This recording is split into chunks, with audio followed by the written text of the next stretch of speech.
Welcome to story books. तो आगे की कहानी शुरू करते हैं। शियालिन मन में सोचता है, उस वक्त सोंगयान एक स्ट्रेट गाय था। उसके लिए प्यार का मतलब वैसा वाला नहीं है। तभी शियालिन, मैंने तुमसे कब प्यार किया? तभी सोंगयान लेटा लेटा बोलता है, मुझे याद है जब हम जूनियर हाई स्कूल में थे तब तुमने मुझसे कहा था कि तुम मुझे पसंद करते हो और मेरा हाथ पकड़कर बोला था कि तुम मुझे हमेशा अपने साथ चाहते हो, हम कभी भी अलग नहीं होंगे और ऐसा ही कुछ। फिर हमें वो सीन दिखाते हैं। शियालिन, सोंगयान, आई लाइक यू, हम कभी भी अलग नहीं होंगे, ओके?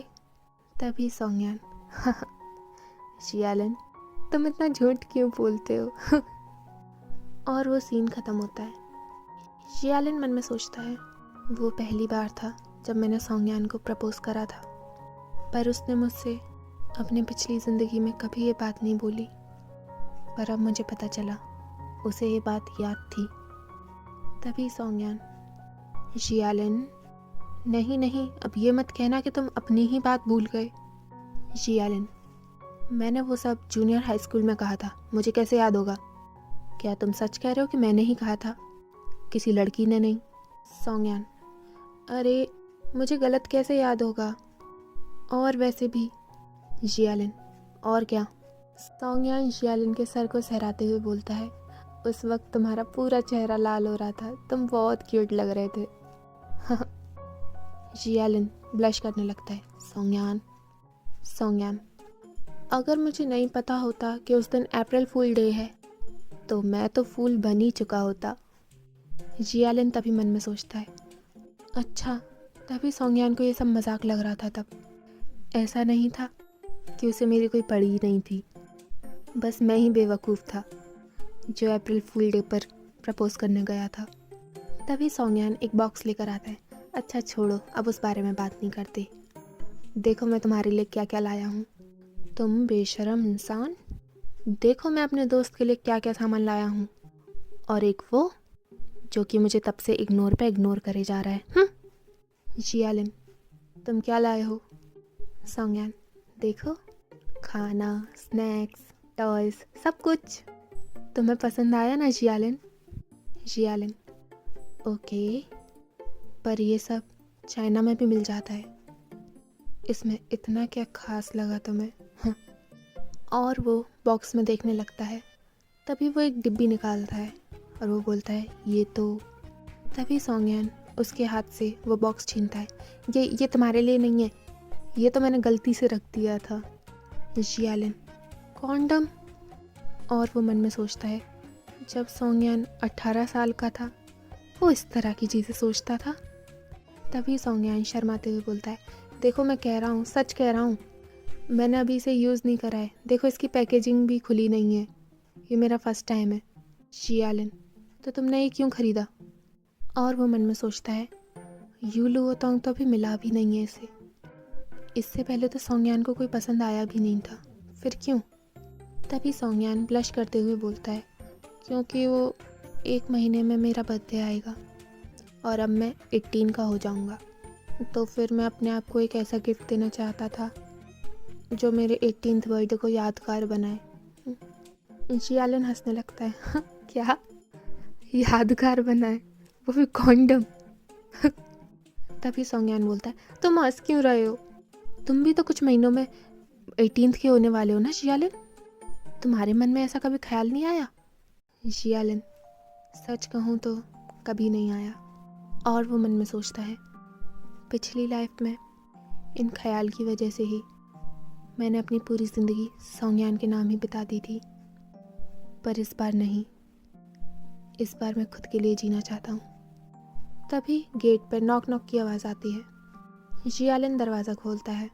जोशुआ बोलता है, वो मैं मास्टर सॉन्ग को रूम कार्ड देने आया था। शियालिन, तुम जल्दी में तो नहीं हो ना, क्योंकि मुझे तुमसे बात करनी है। सोंगयान तभी बोलता है, हे तुम कहाँ जा रहे हो? ऐसी क्या बात करनी है कि तुम मुझे अकेला छोड़ के जा रहे हो? हाँ? पर शियालिन दरवाज़ा बंद कर देता है और बाहर चला जाता है। शियालिन जोशुओ से बोलता है, सुनो, अगली बार से सोंगयान का कोई ऑर्डर मत मानना, ठीक है? तुम्हारा बस मैं ही मास्टर हूँ, है ना? जोशुओ, ओ मास्टर? क्या आपने मास्टर सॉन्ग से झगड़ा कर लिया है? आप पहले तो उनके साथ इस तरह बर्ताव नहीं करते थे। तभी जियालन बोलता है, क्या अब तुम बाहर वालों के लिए अपनों से सवाल करोगे? हाँ जोशुओ, नहीं ऐसा नहीं है। आप और मास्टर सॉन्ग एक दूसरे के साथ बहुत अच्छे से रहते थे, पर कुछ वक्त से मैं आपको देख रहा हूँ कि आप उन्हें टाल रहे हैं और अब आप पहले की तरह खुश नहीं रहते। तभी जियालिन जोशुओ का सर सहलाते हुए बोलता है, चिंता मत करो, मैंने अपने लिए एक नया रास्ता खोजा है और मुझे यकीन है कि मैं बहुत खुश होऊंगा उसके बाद।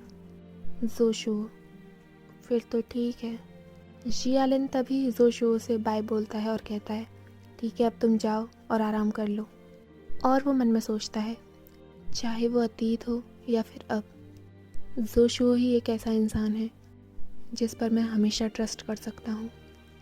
तभी जियालिन अंदर आता है। सोंगयान उससे बोलता है, तुम आ गए?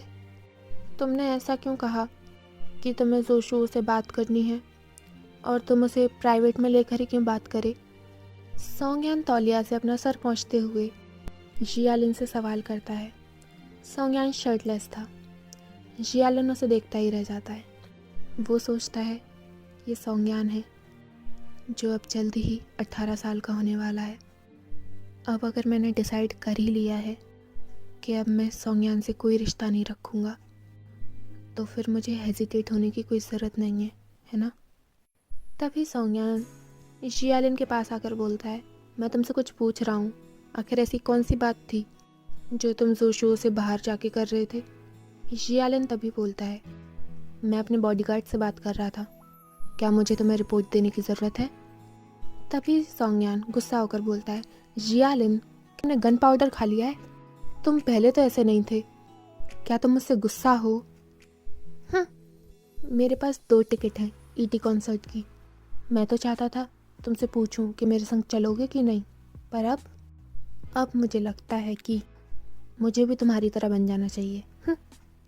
तभी जियालिन बोलता है, अगर बात यही है तो वैसे भी मैं नहीं आ सकता, मेरी क्लासेस हैं, तो मैं फ़िलहाल क्लासेस लूँगा।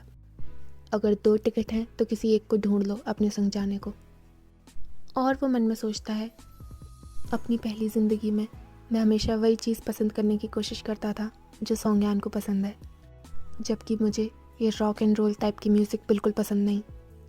तभी सोंगयान हिचकिचाते हुए बोलता है, क्या तुम नहीं जा रहे? पर मैंने तो बहुत पहले की प्लानिंग कर ली थी कि हम दोनों संग चलेंगे। जिन भी लोगों को मैं जानता हूँ उनमें से बस तुम ही हो जिसे ईटी पसंद है। अगर तुम नहीं जाओगे तो क्या मैं अकेला जाऊँ? जियालिन, हाँ, अकेले जाओ। और वो मन में सोचता है, वैसे भी उस कॉन्सर्ट में तुम अपने लव ऑफ योर लाइफ से मिलोगे, यू लुओ तोंग से। और इसी के साथ हमारा चैप्टर ख़त्म होता है। फिर नेक्स्ट चैप्टर में हमें दिखाते हैं कि सोंगयान वापस जा रहा होता है। सोंगयान जियालिन से कहता है, जियालिन, अब मैं जा रहा हूँ, लेकिन अगर तुम चाहो और मुझसे पूछो तो मैं तुम्हें ईटी कॉन्सर्ट ले जाने के बारे में सोच। तभी जियालिन बोलता है, हाँ हाँ जाओ, अब फालतू बात मत करो। सोंगयान, जियालिन तुम बहुत बुरे हो। और सोंगयान चला जाता है। वहीं जियालिन सोचता है, उस कॉन्सर्ट के बाद अब तुम मुझसे कभी नहीं चिपकोगे सोंगयान, तुम्हारे लिए मेरी जगह अब यू लुओ तोंग ले लेगा। और सीन चेंज होता है। रात में जियालिन पढ़ रहा होता है। तभी सोंगयान उसे एक फ़ोटो सेंड करता है। वो फ़ोटो यू लुओ तोंग की थी। जियालिन उस फ़ोटो को देखते ही उसे डिलीट कर देता है। तभी सोंगयान कॉल करता है, जियालिन, क्या तुमने वो फ़ोटो देखा जो मैंने भेजा अभी? जियालिन, हाँ देखा। सोंगयान एक्साइटेडली बोलता है, तुम्हें कैसा लगा? कितना सुंदर था ना, खासकर उसकी स्माइल, वाह, जब भी वो हंसता उसकी आंखें तो चमक जाती थीं और उसके वो वैम्पायर टीथ कितने क्यूट लग रहे थे, है ना? जियालिन मन में सोचता है, पिछली लाइफ में भी सोंगयान ने उसे इसी तरह डिस्क्राइब करा था। हाँ। तभी सोंगयान बोलता है, पर जियालिन, वो लड़का क्यों है? काश कोई लड़की होती।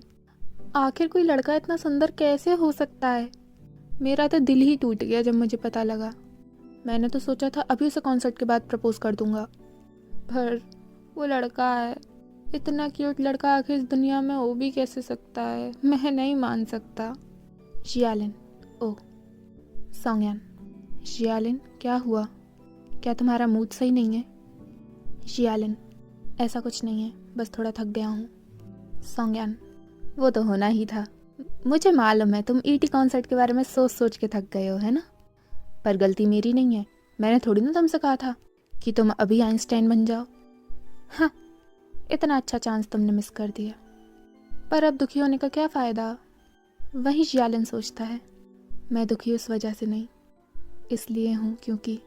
तभी जियालिन होश में आता है, नहीं नहीं नहीं, मैं दुखी नहीं हूँ, इसके और यू लो तोंग के लिए तो बिल्कुल भी नहीं। तभी सोंगयान बोलता है, जियालिन बहुत बुरा हुआ तुम्हें पता है, मैंने उसके सीक्रेटली फ़ोटो तो ले लिए, पर मैं उसका नंबर मांगना भूल गया, मैंने तो उसे वीचैट पर ऐड करने को भी नहीं पूछा। तभी जियालिन सोंगयान की बातों से परेशान होकर बोलता है, अब अगर कोई बात नहीं है तो मैं फ़ोन रखता हूँ। और वो मन में सोचता है, जब स्कूल शुरू होंगे तो मुझसे वहीं मिल लोगे सोंगयान। तभी सोंगयान दुखी होकर बोलता है, जियालिन, क्या मैं तुम्हें परेशान करता हूँ? जियालिन, नहीं, वो मैं थक गया था, मैं काफ़ी घंटों से क्वेश्चंस की प्रैक्टिस कर रहा था, इसीलिए ऐसा लगता है कि मेरा दिमाग काम नहीं कर रहा अब। तभी सोंगयान, अभी आधा साल बचा है जियालिन, तुम क्यों इतनी मेहनत कर रहे हो? अगर ऐसे ही तुम अपना दिमाग खर्च करते रहे तो तुम्हारी ज़िंदगी छोटी हो जाएगी, और अगर तुम्हें कोई दिमागी बीमारी हो गई तो तुम्हें थोड़ा ब्रेक ले लेना चाहिए। जियालिन उसकी बात सुनकर हंसता है, ठीक है। और तभी वो सोचता है, मैं तो फिर से नरम हो गया इसके लिए, और फिर वो सीरियस टोन करके बोलता है, ठीक है, अब मुझे कल जल्दी उठना है तो मैं जल्दी सोने जा रहा हूँ, तो अब मैं फ़ोन रखता हूँ, गुड नाइट। और सीन चेंज होता है। सुबह सुबह सोंगयान अपनी साइकिल पर जियालिन को लेने आता है। वो चिल्लाता है, जियालिन। तभी गार्ड बोलता है, सेकंड यंग मास्टर और जोशुओ तो बहुत पहले ही निकल चुके हैं, उन्होंने आपको बताया नहीं? उन्होंने तो कहा था कि उन्होंने आपको बता दिया। सोंगयान सोचता है, उसने मुझे कब बताया? और वो टेक्स्ट मैसेज देखता है, उसमें जियालिन का टेक्स्ट पड़ा था, सोंगयान अब मैं जा रहा हूँ। सोंगयान, कितने अच्छे से बता दिया इसने, हाँ, बस एक टेक्स्ट सेंड कर दिया है कि हाँ मैंने कर दिया। आखिर मैं सुबह इतनी जल्दी उठता हूँ और मुझे इतने काम होते हैं, मैं कब इसका टेक्स्ट देखूँ? कॉल तो कर सकते थे ना जियालिन। और वो यही सोचते सोचते स्कूल पहुँच जाता है। क्लास में सोंगयान जियालिन को दरवाजे से ही आवाज़ लगाता है, जियालिन, और उसकी सीट पर आकर अपना बैग फेंक देता है, आखिर तुम्हारा मतलब क्या है? तभी बाकी बच्चे गॉसिप्स करने लगते हैं, ये लोग तो दोस्त थे ना, हाँ, इनके बीच क्या हो गया अब? इन दोनों का तो अटूट सा रिश्ता लगता था ना, पता नहीं क्या हो गया। देखते हैं क्या होता है, चुप रहो। सोंगयान वो बातें सुन लेता है। तभी जियालिन अपनी राइटिंग पूरी करके फिर सोंगयान को देखता है और बोलता है, क्या हुआ? सोंगयान, भोले मत बनो, तुमने मुझे सुबह क्यों नहीं बताया, हाँ, और मुझे अकेला छोड़ के चले गए? तभी जियालिन सोंगयान को टेक्स्ट बुक दिखाता है और बोलता है, मुझे सुबह आधे घंटे पहले जगना पड़ता है ताकि मैं 50 न्यू वर्ड्स और उसकी मीनिंग्स याद कर सकूं। अगर मैं जल्दी उठता लेकिन फिर भी मैं तुम्हारा इंतज़ार करता तो मैं तो अपना टास्क कभी कंप्लीट ही नहीं कर पाता ना। क्या तुम मेरे लिए आधे घंटे पहले जगना पसंद करोगे? मैं तुम्हारा इंतज़ार करती। ही सोंगयान मन में, आधे घंटे पहले जगता था, इतनी सर्दी में मेरे लिए आधे घंटे पहले जगना तो इम्पॉसिबल सा है। तभी सोंगयान बोलता है, अगर ऐसी ही बात है तो आगे से मुझे टेक्स्ट मैसेज मत भेजा करो, सीधे कॉल कर लिया करो, ठीक है, ताकि मुझे मालूम चल जाए। जियालिन बोलता है, ठीक है, अभी सुन लो, अब से मैं आधे घंटे पहले जगा करूँगा और जल्दी स्कूल आया करूँगा। तुम आधे घंटे पहले नहीं उठ सकते तो कोई बात नहीं, अब से हमें संग स्कूल में आना छोड़ देना चाहिए, ठीक है। तभी सोंगयान बोलता है, जियालिन, जब से मैं ऑस्ट्रेलिया से आया हूँ तुम बहुत बदल गए हो। बदल क्या, अजीब से हो गए हो। अगर कुछ ऐसा है कि तुम मुझसे नाराज़ हो तो तुम मुझे बता सकते हो। तभी जियालिन बोलता है, तुम्ही ने मुझसे कहा था मैं जो करूँगा तुम उसमें मेरा साथ दोगे, है ना। तभी सोंगयान जियालिन की तरफ देखता है, जियालिन, मैं उस कॉलेज का एंट्रेंस एग्ज़ाम क्वालिफाई करना चाहता हूँ, इसीलिए मैं नहीं चाहता कि मेरा शेड्यूल डिस्टर्ब हो। सो इन शॉर्ट, तुम मेरी पढ़ाई डिस्टर्ब मत करो।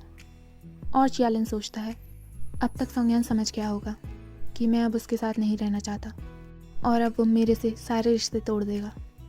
अच्छा है, पर सोंगयान है, वो ऐसे कैसे आसानी से समझ जाएगा। वो सीधा डेस्क पे मारता है और जियालिन से कहता है, बस आधे घंटे पहले ही तो उठना है। अगर तुम ऐसा कर सकते हो तो मैं भी तो कर सकता हूँ। ऑफकोर्स कर सकता हूँ। सो हो गया, अब से मैं भी आधे घंटे पहले जगा करूँगा और तुम्हारे संग स्कूल आया करूँगा। तो आगे से तुम मेरा इंतज़ार करोगे, ठीक है? जियालिन मन में सोचता है, इसने अकेले प्लान बना लिया। तभी टीचर की आवाज़ आती है, बच्चों ये तुम्हारा नया क्लासमेट है, इसने अभी ट्रांसफ़र लिया है। तभी यू लोतोंग बोलता है, हेलो एवरीवन, मेरा नाम यू लोतोंग है, प्लीज़ मेरा अच्छे से ध्यान रखना आगे। सोंगयान यू लोतोंग को देखता ही रहता है और इसी के साथ हमारा चैप्टर ख़त्म होता है। आगे के चैप्टर जानने के लिए देखते रहिए स्टोरी बग्स। यू लोतोंग को